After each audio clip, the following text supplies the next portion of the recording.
Gwyneth Paltrow's lost Shakespeare in Love scene on E.T. Another school shooting rampage. A young teenager wounds 4 classmates outside an Oklahoma middle school. And once again, the question is why? Lost in space. Hope's fading fast for contacting the Mars polar lander. What now for NASA? And the future of inner space. Brain booster microchips to help people think better in the next century. This is the CBS Evening News. With Dan Rather reporting from CBS News headquarters in New York. Good evening. The number is staggering. Since Pearl, Mississippi, 2 years ago, there has been a school shooting in this country on average once every 100 days. Today was one of those days. The scene this time, Fort Gibson, Oklahoma, outside Tulsa. A 13-year-old boy armed with a semi-automatic handgun opened fire on his classmates. CBS News correspondent Maureen Maher begins our coverage. Only moments after dropping them off, parents of Fort Gibson middle schoolers returned in a frantic search for their children, gripped by fear that they had fallen victim to another random shooting. By the time I got here, some of the students had been moved over into the cafeteria, so I went over there to find my daughter, which we found her. In a crowded parking lot, armed with a 9mm handgun, police say 7th grader Seth Trickey opened fire and shot 4 students before the morning bell had a chance to call them into class. I went inside, and there's blood all over the place, all over the carpet, where they brought one of the students in that had been shot. And we're still in shock. It's so scary. There was a lot of crying and trying to figure out who had been shot and just kind of trying to get it all together. Almost immediately, the shooter was tackled by campus security. 13-year-old Seth Trickey told police he does not know who he shot or why he did it. According to his classmates, he is well-liked, which is why predicting or even preparing for incidents like this is virtually impossible for school officials. I'm not sure a school district can ever do enough to make it totally safe. We're too vulnerable. The 4 injured students remain in the hospital, but none sustain life-threatening injuries. Trickey faces psychological testing and a judicial system that now must decide whether or not he should be charged as an adult. Maureen Maher, CBS News, Dallas. Joining me now from our CBS Tulsa affiliate KOTV, the governor of Oklahoma, Frank Keating. Governor, thanks for being with us. What can you tell us about the suspect? A child who apparently was a decent student and had not been an individual who was an act-up or a problem at all. Governor, it's my understanding that you are unalterably opposed to any kind of additional gun control, including handgun control. Is that correct? But this child apparently would have picked up a rock or a knife or a bottle or a club just as easily as a gun. Where the gun came from, I don't know. And how he got possession of it, I don't know. But the reality is a child bent on evil is going to do evil no matter what he has in his hand. Well, with that in mind, is there anything that we are not doing that we should be doing and could be doing to protect our children from this kind of schoolyard violence? To the extent that we can have children today understand their obligation to be good to each other, to honor and respect the person of others, we need to do a lot more of that in school. Governor Keating, thank you. Thanks, Dan. So, what, if anything, does this latest school shooting mean for prospects of getting even modest new gun control measures through Congress? CBS News Chief Washington correspondent Bob Schieffer has been working this part of the story in Capitol Hill. Bob, after Columbine, it looked for a while like Congress might do something about new gun control efforts. What happened? Well, Dan, as you'll recall, there was so much public outrage that the Senate actually reversed itself, passed a gun control bill that called for a waiting period for people who bought guns at gun shows. It called for safety locks on guns. But then the National Rifle Association really stepped up the pressure on Congress. The House passed a much weaker bill. The House and Senate could never reconcile the differences between the two pieces of legislation, so both bills simply died. Bob, what do you think Congress will do now, if anything? Well, they'll have a chance. There will be a compromise offered against next year, but it's an election year, so I think chances of anything happening in this Congress are pretty well nil. But I do think, Dan, this is going to be a major issue in the presidential election. Thanks, Bob. In Miami, the jury's decision is in the Sabertech trial. It was the first ever federal criminal trial of an aircraft maintenance company in connection with an air disaster, in this case, the ValueJet crash in 1996. CBS's Jeffrey Kaufman has the verdict. It took ValueJet Flight 592 just 11 minutes to crash in flames into the Everglades. It took a Florida jury less than 3 days to acquit Sabertech, ValueJet's maintenance company, on most of the criminal charges it faced. And 2 of the company's employees were acquitted on all charges. The ValueJet accident was just that. It was an accident, not a crime. This crash was, and should have been, a wake-up call for the industry, not a lineup for the FBI. An FAA investigation concluded improperly stored oxygen canisters caught fire in the plane's cargo bay and transformed the aircraft into a blazing inferno. A shipping order said those canisters were empty, but they were full, and they were missing a simple 3-cent safety cap that could have prevented the fire.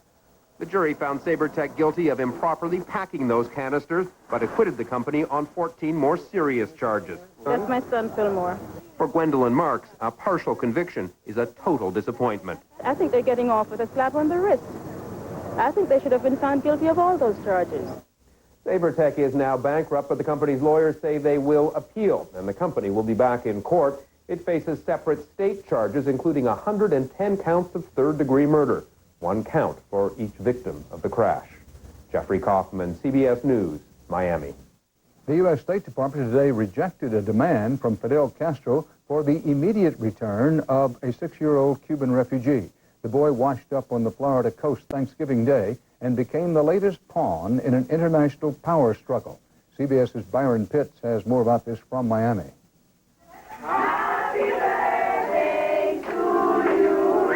As Elian Gonzalez turned 6 in Miami, the protests and the threats from Havana turned mean. In a speech broadcast across Cuba this weekend, Fidel Castro demanded the U.S. return the boy to his homeland and his father by Wednesday, or else. We will move heaven and earth to get him back, Castro said. Words the State Department dismissed today with a warning of its own. We're not intimidated by Fidel Castro. He obviously exercises considerable intimidation over his own people, but not over the government of the United States. Big words from both sides about a small boy rescued at sea on Thanksgiving Day. His mother, stepfather, and other refugees drowned trying to reach the U.S. illegally. A human tragedy turned political opportunity for Castro, who late today visited Elian's school with the child's picture on his chest, vowing again he will fight for the boy's return. It's a fight with long-term consequences for the U.S. There's talk in Cuba Castro could once again block all legal immigration into the U.S., sparking another wave of massive and dangerous boat lifts to Miami, a return to images not seen since the early 90s. The implications for this are that the United States and Cuba suspend the immigration agreement, or that Cuba suspends it, and therefore the floodgates could open. That's a very real possibility. Caught in the middle of father in Cuba, who was the primary caregiver of his son he wants back home, and the little boy in a new land, starring in an old and bitter tale. Byron Pitts, CBS News, Miami. Still ahead on tonight's CBS Evening News, the future of exploring Mars now that the polar lander is most likely a total loss. The tragic death of hero firefighters and the search for their remains. Plus, a bittersweet victory for the Columbine High School football team. A significant discovery in eye health may be lutein, a nutrient found in these healthy foods, perhaps as vital to your eyes as the beta-carotene in carrots. And now, Centrum and Centrum Silver are the only leading multivitamins that have lutein. So whatever your age, you can help maintain your precious sight. Look into Centrum and Centrum Silver, now more complete with lutein. Also look for Centrum Herbals, the only herbals backed by Centrum Science. Here's your regular internet homepage, and here's i1.com. It's free. You use it like Yahoo, Excite, or other search engines. Only i1.com gives away $10,000 every day, $1 million a month, and $10 million on tax day. Which one would you choose? If my friend used this at work secretly and she won, would her boss get the money? No, your friend would get the money.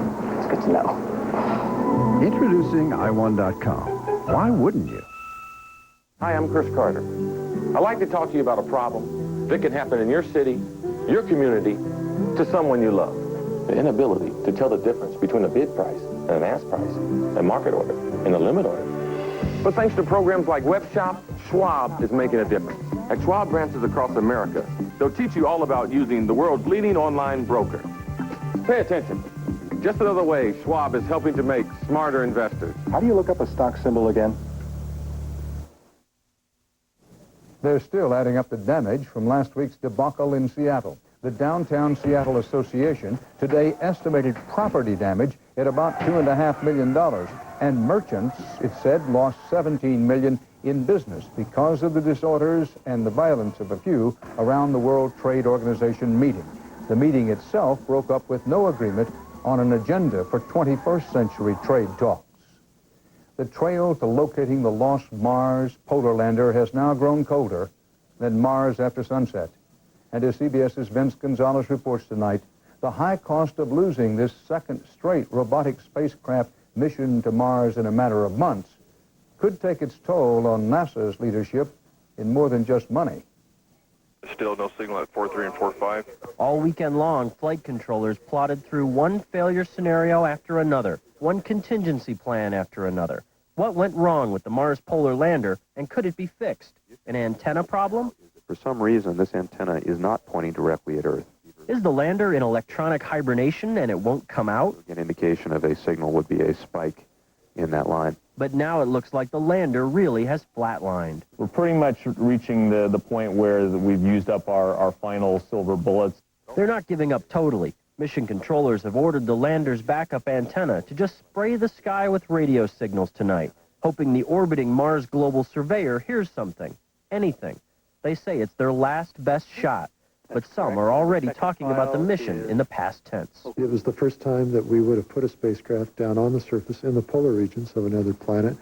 This is really unexplored terrain, and what we would have seen, we think, would have been very different from what we've seen elsewhere on Mars. A real problem for NASA is that without a radio signal from the spacecraft, they're never going to know what went wrong. The next landing mission to Mars, scheduled for launch in 2001, is roughly the same design as the polar lander. If you don't know what went wrong with this one, how can you go launch that one? So before the lander has been officially declared dead, there's talk here about putting all Mars exploration on hold until it's safe to resume. Vince Gonzalez, CBS News at the Jet Propulsion Laboratory in Pasadena. Straight ahead here on CBS, survivors of the nation's worst firefighting tragedy in 20 years.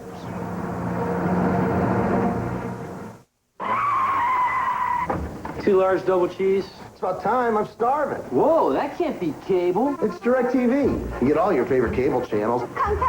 And it's the only service that gives you access to every pro and college sports subscription. Donuts! Plus now, you get 2 free months of 32 premium movie channels, including 7 HBO, 4 Stars, and 5 Showtime channels, with no long-term commitments. DirecTV. What are you looking at? Okay, wait the remote. An ordinary cordless vacuum. The Dustbuster, the most powerful cordless handheld vac you can buy. The Dustbuster, available with VersaPack power, built by Black & Decker. Great meal. Uh-oh, gas pressure. What now? What else? Gas X, with the most powerful medicine for fast relief. Nothing works faster. Hey, want to go for ice cream? Gas X, the power to fight gas fast. I went on chemo at the time my oldest daughter was getting married. We had planned everything, the fabric, the design, the whole gown. But when it was time to sew the dress, the chemo, it makes you weak. My whole life I've made clothes for other people, but for my own daughter's wedding, I was too tired to make the dress. Are you a chemotherapy patient? Ask your doctor about Procrit. Procrit is a natural way to regain red blood cells lost during chemotherapy, and more red blood cells can mean more strength. Procrit is safe and effective. In studies, only diarrhea and edema occurred more often with Procrit than placebo. Procrit is for patients with non-myeloid cancers. Call now and learn how Procrit can help you get back the strength you need. Your strength for living. In life, you take the bitter with the sweet, but I plan to end up with more sweet.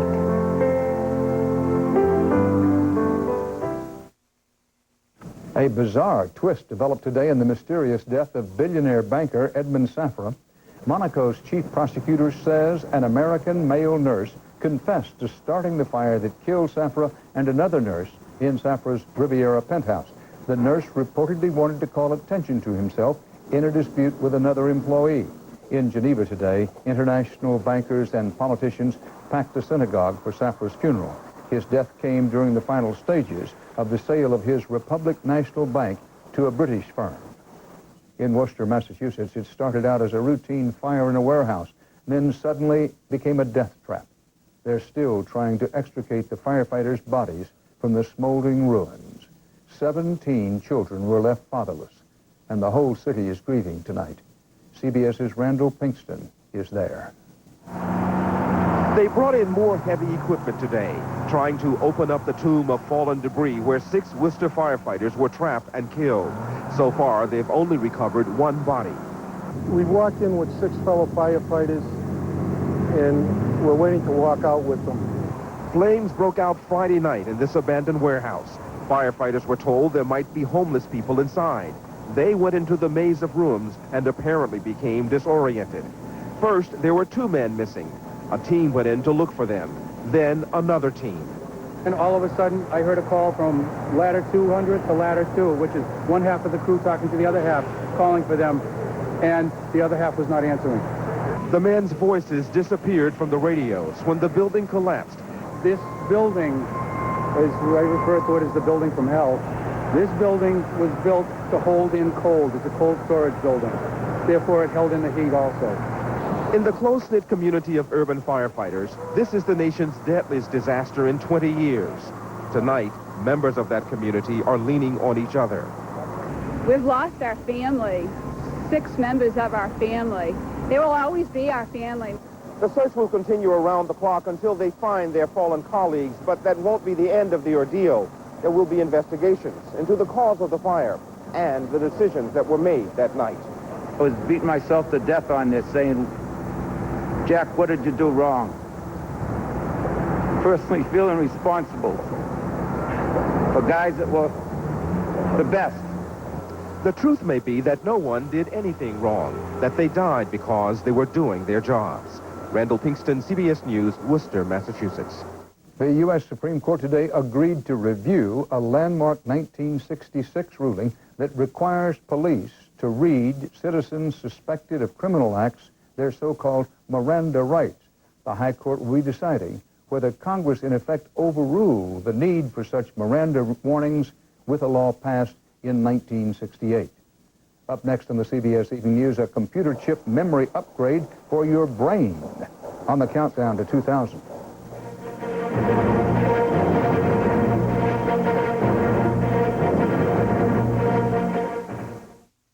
This is the face of erectile dysfunction. So is this. And this. Fact is, 1 in 3 men have some form of ED, a medical condition also called impotence that affects men of every age, race, and background. What else do all these men have in common? They all faced up to their problem and got help. If you're experiencing ED, there's no need to hide your face. Just talk to your doctor. It's the best way to get educated about ED and how to treat it. That old mop's a flop. The vacuum's missing spots. That old broom's stirring up. The new Swiffer cleans in new ways nothing has before. Swiffer now sliding, sweeping and gliding. Here comes Swiffer Sweeper. Swiffer claws use electrostatic action and lift and lock pockets to attract and trap dust, hair, and common allergens. When you're done, just toss it. Swiffer now sliding, sweeping and gliding. Here comes Swiffer Sweeper. When Swiffer's the one, consider it done. It makes a perfect holiday gift. Sign here? Sorry, I only have a minute. In so many ways, in so many places, it keeps a million disasters a day from happening. It's like having a life insurance policy you never knew you had.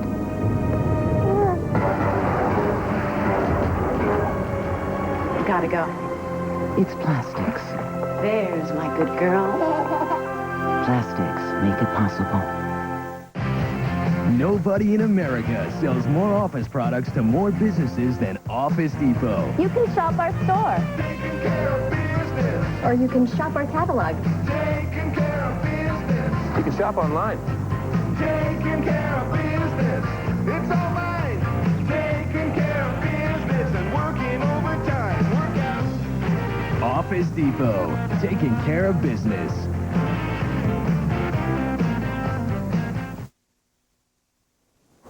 Y2K is just 25 days away.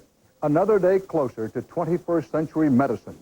Just today, Boston researchers reported that experiments on human heart muscle cells suggest gene therapy may be able to reverse heart failure. But wait till you see what may be in store when it comes to boosting your brain power. CBS's Richard Schlesinger has the mind-expanding details on the countdown to 2000. In laboratories and hospitals around the world, scientists are changing the way we think about the way we think. 20th century technology has made it possible to peer inside the human brain and study it in more detail than ever before. Dr. John Mazziata of UCLA heads an international project to map the brain in the 21st century. He is learning how we learn. There may come the day where we say, well, here's how the brain learns. Why don't we try to be as efficient to matching that natural process as possible? Okay, setting up for the experiment right now. Mazziata can watch as the brain works. Inside a magnetic imaging machine, one member of his team is taking a memory test. A computer image shows which parts of the brain are working to remember faces and names. Despite all the brain power in the medical world, what goes on inside the human brain has been one of the great mysteries of science. But that's about to change. Computer scientists now believe they'll be able to recreate the capability of a brain soon. We'll have the basic hardware, the 20 million billion calculations per second of the human brain in about 20 years. Ray Kurzweil is very matter-of-fact about things that sound like matters of fiction. This is synthetic speech that sounds human. He has built machines that understand speech and learn foreign languages. The rain in Spain. And machines that create art. I think that's a good one. Kurzweil believes by the year 2050, computers will be small enough and smart enough to work with people from inside the human brain. We'll be able to send intelligent machines the size of blood cells, I call them nanobots, nanorobots, through our bloodstream. They'll take up positions in our brains, and they'll actually expand the human brain. They'll add more memory, more cognitive capability. Don't laugh. Work has already begun on cell-sized computers. This is what some scientists think a nanobot might look like. And here's a group of neurons right here. And at the University of Southern California, Theodore Berger has shown that brain cells called neurons can grow onto microchips and communicate with them. The capability exists for building computer chips that act just like nerve cells, and we're developing the capability for interfacing those computer chips with the brain. And Ray Kurzweil sees a day when microscopic computers will make all kinds of learning as easy as downloading. You would be able to do things that you wouldn't otherwise be able to do. Is it possible that you could download information into one of these chips? And stop me if this is silly, and give somebody instant knowledge. It's not really silly. It's not something that we can do now, but ultimately, I think it's definitely possible. As they explore more of the brain, scientists are starting to believe that it's really not much more than a huge number of electrical circuits. Now the question is, can everything created by those circuits be recreated by man? My guess is that yes, we'll be able to. Everything. I think everything. We're going to do a 2-minute localizer. It's not a very romantic notion of the future, but there are scientists who believe when the line between humans and computers is blurred in the 21st century, both man and machine will be better off. In Los Angeles, I'm Richard Schlesinger on the countdown to 2000. Next on the CBS Evening News, a high school football game that mattered. For the latest medical news and information, visit our health website, cbshealthwatch.com. So instead of paying a separate commission every time you trade, you'd pay an annual fee. Trade all you want. All I want? Yeah, virtually unlimited. Oh, really? Remember the financial plan we're working from here, Dad. The point is long-term capital appreciation. I know. You just don't want you sitting by the computer all day buying and selling stocks. Yeah. Show me how I log on to your research. Oh, that's easy. Investing is serious business, Dad. I promise I'll do my homework, okay? Where will you be when your grandson gets his first taste of the ocean? When man walks on Mars? When your children want to discover their heritage? Life is filled with moments you don't want to miss. That's why if you have high cholesterol and heart disease, you should know about Zocor. Zocor is proven to help save lives by reducing the risk of a heart attack. So where will you be tomorrow? That could depend on what you do today. When diet and exercise aren't enough, talk to your doctor about adding Zocor. Zocor is a prescription medication that is not right for everyone, including women who are nursing, pregnant, or may become pregnant, or people with liver problems. Your doctor may do blood tests to check for liver problems, because serious side effects can result. Tell your doctor about any muscle pain or weakness you experience while on Zocor, and about any medicines you are taking. For more information, talk to your doctor or call. Zocor, it's your future. Be there.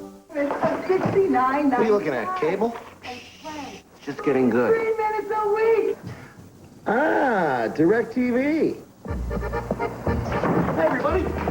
This is Tim. Look, DirecTV's got all your favorite cable channels. Plus, now you get 2 free months of 32 premium movie channels, including 7 HBO, 4 Stars, and 5 Showtime channels with no long-term commitment. DirecTV. What are you looking at?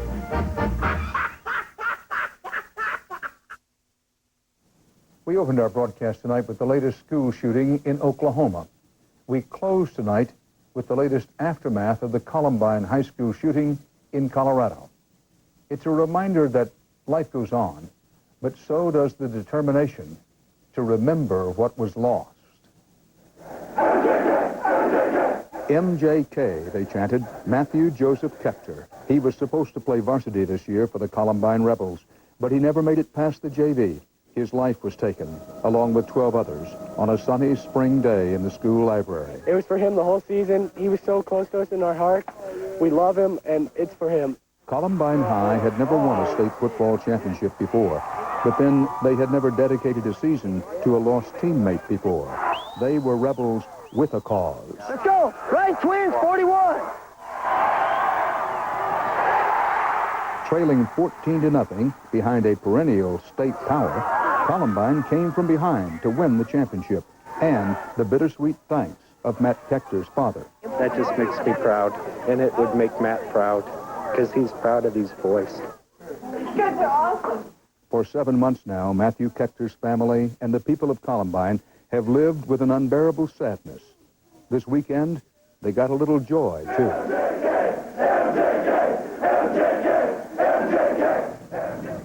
And that's part of our world tonight. For the CBS Evening News, Van Rather reporting. Thanks for choosing CBS. Good night. For news 24 hours a day, CBS.com on the Internet and on our interactive partner, America Online, at keyword CBS News.